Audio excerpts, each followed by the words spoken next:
আপুনি মাস্ক পিন্ধিব না নাই আপুনি মাস্ক পিন্ধিব না নাই পিন্ধিব না নাই জয় কৰিব ইনফেক্টেড কৰিব লাগে গছে গাওকে নালাগে फरायसा आफादनिफ्राय जोंनि प्रेसिडेन्टआ बेनि आफादगिरिया आंनो रेसपन्सिबिलिटि होदों मानोना जोंनि गोजोन गोजोन ओनसोलनि सिंनि ओनसोलनि गोरिब स्टुडेन्टसफोर फरायसाफोर बिसोरनि गार्जेनफोर इकुइपमेन्ट्सफोरखौनो मोनाखै गभर्नमेन्टनावबो इकुइपमेन्ट्सआ दा गैथ'वा शर्टेज जानानै दं बेनि थाखायनो दिनैनि एवारनेस प्रग्रामाव जोङो एवारनेस प्रग्राम जे खुंनाय जादों दा दिनै चिरांदुवार ओनसोलाव ओमफ्राय बे तेनजिं क्लाबाव रुनिखाथायाव बड'लेण्ड फरायसा आफादनि जानानै जोङो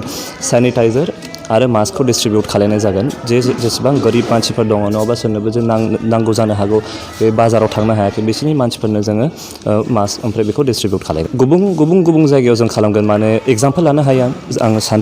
सान्तिपुरावबो खालामगोन दागगारि देवस्रि थाइकाजरा जों जेरावबो खालामगोन 14 चिरांदुवारावनो जों खालामजोबगोन धन्यबाद गोजोन्थों आङो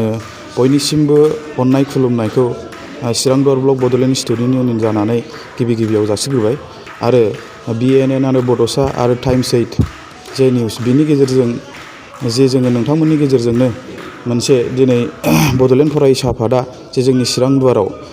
मोनसे एवारनेस प्रग्राम कर'ना भाइरासनि एवारनेस प्रग्राम लादों दा बे लानायनि खारनानो जाहैबाय जोङो कर'ना भाइरासनि थाखाय मा खालामनांगौ आरो